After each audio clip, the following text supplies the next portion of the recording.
Hello and welcome to another episode of The Defenders on Sansad TV. And in this episode, we are looking at a very important subject which has been coming in the news again and again with regard to our defense manufacturing, our production, our partnerships, and most importantly, our ability to export what we are making in India.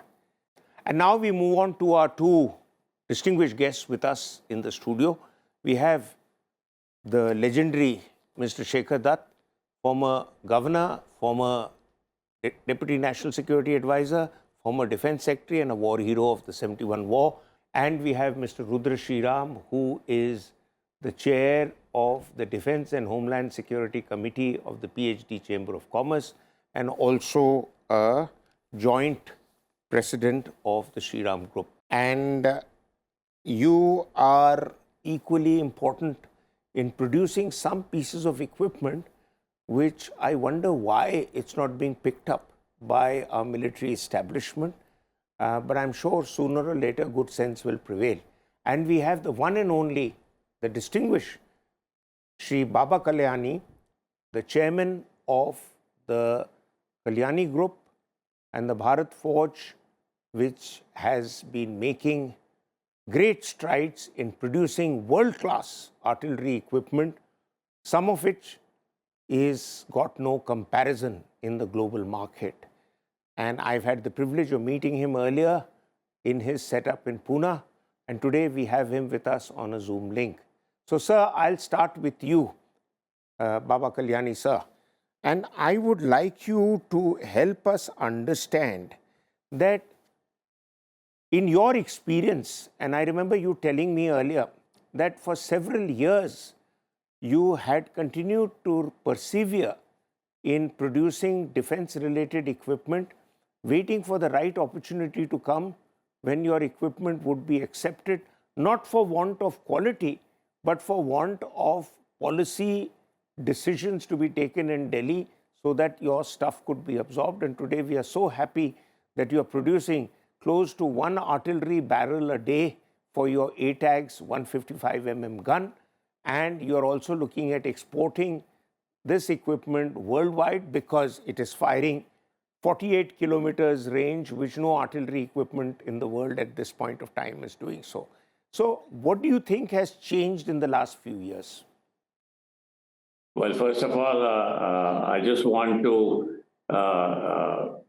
say hello to your other panelists who are going to be there on the panel. But in terms of what has changed is after Prime Minister Modi took office in 2014, he quickly realized that we need to create a process of manufacturing in India in the sector of defense and many other sectors. So this whole Make in India kind of concept came into place in December 2014. And defense was a part of that concept in December 2014. We had a big conference in the Vigyan Bhavan. After that, under the late Mr. Parrikar's leadership as the defense minister, he set up multiple reform processes with the help of experts who were in the defense ministry, who were in the services. And through that process, this entire defense procurement procedure, what is commonly known as DPP, was changed dramatically to create this new DPP of DPP 2020. Further to that, a few more policy decisions took place where a list was prepared of items where everybody felt, including the Ministry of Defense and the Government of India and the services, that these equipments can now be made within the country by the industry, both public and private, with the help of our research organization called DRDO. And this is how industrialization of defense equipment will start.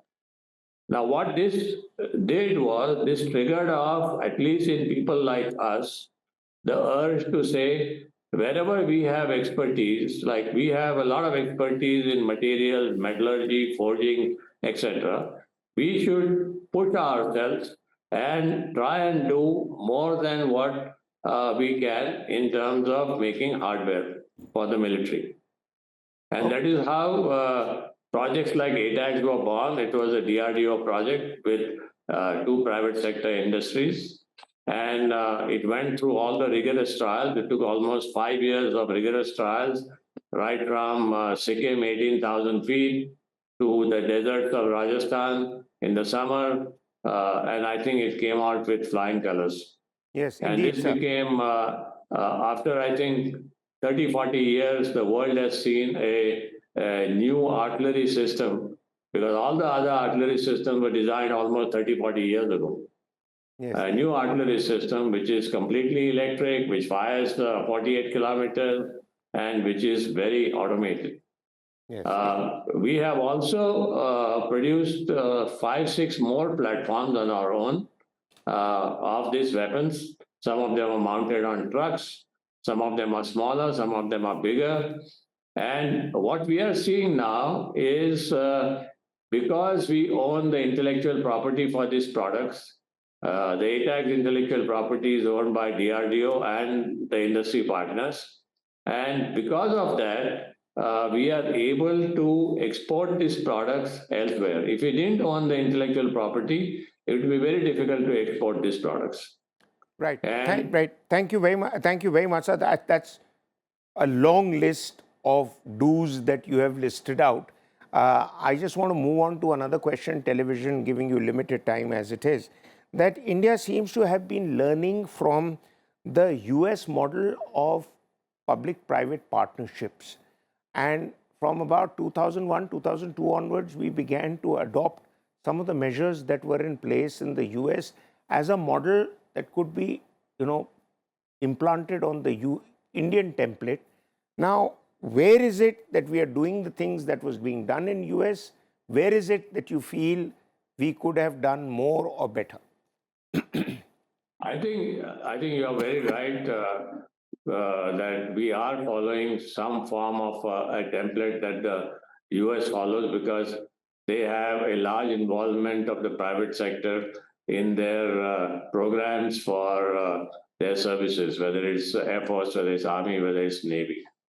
And the program, the way they go about, they always have 2 or 3 people compete on a program, and the best guy wins the program. And then for productionizing and creating a manufacturing or industrialization capacity, that partner gets a long-term contract. Now, what is missing in India is that last part. Yes, we also have now a lot of players competing for the same program, and the best player wins. But that long-term contract concept is still not coming, and I hope it will come in. It's been discussed many times in the Defense Ministry, but somehow we haven't seen it materialize yet. But I'm sure that like what is happening in the railways with long-term contracts for these new high-speed trains, I think that's a clear precedence of what can happen even in the defense sector. Right. And the last quick question to you, sir, that, the sector has seen that 100% FDI, foreign direct investment, via the government route is now a possibility, though earlier we had heard that it was being capped at 74%. So why the earlier capping? What is the advantage of the 100% FDI route? How is it going to speed up things with the private sector's involvement in our defense industrial complex? Well, if somebody has come in with 100% FDI, then private sector has no role in that, because it is that foreign company that will own all the business and will do whatever it needs to do. I think that is important, because there are some areas of technology which we may still lack, and if you want to get that technology, create a manufacturing system within the country, that will help. But what is most important is to create your own local champions who can design, develop technology, create the intellectual property within the country, which is owned by the country itself, by India and the companies in India. And that is the name of the game. That is how the US or European nations like France and Germany and UK have progressed. And I think we are moving in that direction. Well, thank you very much, sir, for all your very, very frank and upfront responses. I'm sure those who are going to be watching this program will keep that in mind to make sure that companies like yours and some others continue to be on the forefront of India's defense manufacturing initiatives as part of Atmanirbhar Bharat. Thank you very much for being with us, and I'll now move on to our other guests. Mr. Shekhar Dutt, sir, you are somebody I hold in very high regard. Thank you. And with your experience in the Ministry of Defense, several policy interventions by the government in the last few years have been aimed at the emerging defense exports. These include new export promotion cells in the Defense Ministry, increasing validity of the export authorization, etc. Could you elaborate on it? Actually, the sector in which the defense exports will be very successful, and that has been catered for is what just now Baba Kalyani ji pointed out. The things where we have the IPR, say the artillery equipment, it was we developed, meaning DRDO developed, and companies in India were given. Now, where we have the ability to plan, manufacture, and deploy it within the Indian Army, and it has been seen as successful, there is no better advertisement than that. So that is one. And the ministry, and especially in this, the role of the user, that means army, has been of very great use. So the defense export cell also has a good representation of the army, and they can then be taken out and they can demonstrate. The other sectors in which the export can be done is export of items which India has upgraded, or India has a major partnership in, say for example, the Baba Kalyani's itself and Kirloskar and many other Indian companies have been participating in the manufacture of various systems or subsystems which are used in the Indian armed forces, whether it is in the army or the navy. In fact, most of our navy is highly indigenized. Yes. Yes. Now, I'll come back to you, sir, because that's a very important point you've made. Mr. Shriram, I want you to explain a bit that, you know, whenever you manufacture anything, you need to have partnerships in the defense sector to try and get some kind of a infusion of foreign expertise so that you can eventually come up with world-class equipment. Now, do you feel that this is a very expensive process? Do you feel that those who are going to invest in the infrastructure for you to manufacture also have something to gain from it? Or do you feel that this is a process that you need to learn as you go along? So, how I look at this and creating this infrastructure, a lot of this technology that we look at, whether it's on the armament side or the protection side, a lot of this technology belongs in the Western world. Now, what's happening is that the cost of manufacturing in these countries is, you know, it's very significantly much higher and increasing with inflation and now recessions coming into place. So this is a advantage both for the Indian company that wants to manufacture that product in India because of our manufacturing strength and capabilities, a younger workforce, but also is a key, plays a key role for the sourcing and supply chain of the foreign partner, who can rely on the Indian company to become a source for that same product at a more competitive price. And that is a strategy that also helps us pole vault in technology availability in India. Yes, it's great to create your own IPR and it's great to, make it all in India. But we have to see that there's a huge gap right now over there. And especially when we move into more medium to high technology.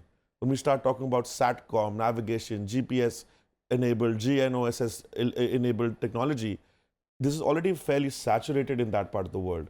So why, sit and develop our own when you can piggyback, pole vault, and do it in a very, structured and sustainable manner, creating a manufacturing ecosystem for your Indian military and paramilitary forces to utilize, as well as to create an export opportunity for both the main, let's say, large Indian company and MSME sub-vendors. Yeah, actually, the bottom line being, why reinvent the wheel? Right. Absolutely. Mr. Shekhar Dutt, sir, an important initiative from the Government of India's end is the positive indigenization list.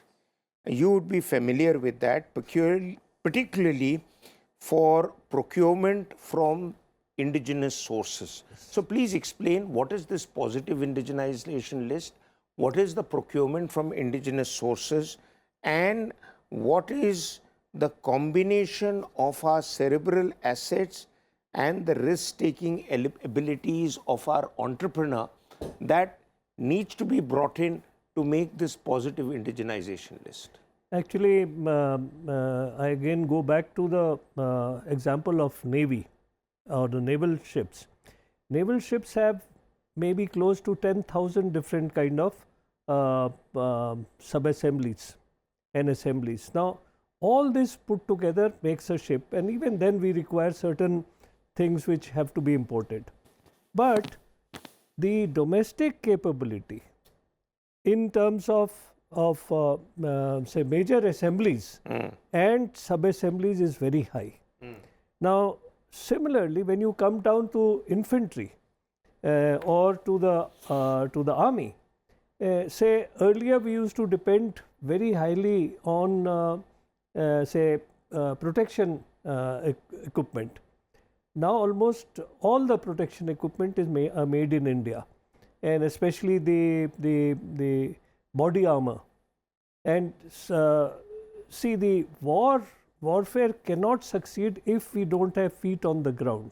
And for the feet on the ground, it is the soldier who requires to be not only trained, but also he has to have. So our although we do require certain winter clothing and all that from the European producers, but many of this in different terrains are made in India, and we have a very good sort of ability, and therefore it is no surprise that the body armor is exported from India also. Okay, very interesting, very interesting. Mr. Shriram, I want you to explain to me that as a private manufacturer, do you feel that collaborative actions by your company have led to some good dividends for you? So I think we view this as Mr. Kalyani also said, these kind of industries are require a long gestation period, long relative to normal investment and manufacturing activities. So I think our company has taken at least a decade-long view of entering into this market with a sustainable product competent for the requirement of our forces. I think dividends are still ways ahead, but I do see dividends in the form of technology upgradation, exposure to foreign companies, foreign manufacturing facilities, and seeing and picking up best practices and bringing it back to our industries as well. Okay, I'll come back to you with another question about what you are manufacturing and how it can be put to use. But Mr. Shekhar Dutt, according to an existing policy, any foreign OEM has the permission to set up a production facility with 74% stake. Now, this could lead to an automatic clearance route. So, what is it that they would like more other than 74%? Because Baba Kalyani referred to as the fact that if they go beyond that, then they have total control on the product. So what is the role that an Indian manufacturer will play? Actually, that's quite sensible, and the observation also was very, very practical, because the whole idea of direct investments is that the people at the managerial, at the technical level of the country wherever it is being invested in, like in this case India, should gain from this kind of an investment. And no product is static. Every product has a shelf life, and in terms of technology, and therefore there is an upgradation, and Indians, being extremely savvy with this kind of work, will bring in enormous technology or enormous capability into this equipment itself, and therefore whoever invests here and finds that the product is acceptable will surely have a good future. Now, the point is that with 74%, he still has practically all the powers to run the company, but 25% or 26% will allow the Indian entrepreneur or Indian companies to have certain niche advantage. And I think that is what is required, and like Mr. Shriram was saying, that our niche abilities have to be taken note of, and we would be of great value to any kind of partnership which happens. Whether this is a domestic partnership or domestic foreign partnership, both will be of great return. And on top of it, what I would suggest is that we should be able to form up consortiums. Consortiums mean that at all these three stages of production, that is at the input stage, then the manufacturing stage, and the technology stage, all these places we should use different ability, or different companies, different organizations. So DRDO has been a great organization. Similarly, CSIR has also been of use, and I would say that as we use our ability, say for example IITs in India can be of great use in at least starting with upgrades and thereafter with new products. Okay, well put, sir, well put. Lots of good examples. Last question to you. Can you tell me that is there any collaborative venture that has led you to produce something and then export it? I do remember you mentioning about drones. So our collaborative venture for drones particularly is for a Turkish company we tied up, and we've actually invested equity. We've picked up equity from that company. So we look to be a manufacturing source for that firm as well, for their global requirement.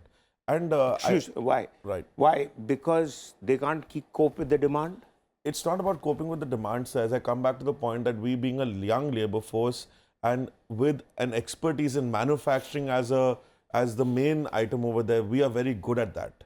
And not only, I don't mean my company particularly, but our country as a whole is very good at manufacturing on a set of designs and drawing given to us with quality check marks and benchmarks in place. And that is one of the big reasons that defense manufacturing for export, the MSMEs play a very large role in this kind of manufacturing, where there is a set of a blueprint, for example, of a European company, and that has to be manufactured in India. We have great strength in our MSMEs to pick up this kind of business and increase our defense exports to meet the Honorable Prime Minister's targets of reaching 35,000 crores of exports in the next few years. Okay, so well put. Completely out of time. Thank you very much, both of you, for your inputs. I think at least I am that much wiser about what is happening, and I hope you all have enjoyed the show. Until our next episode, goodbye and thank you very much.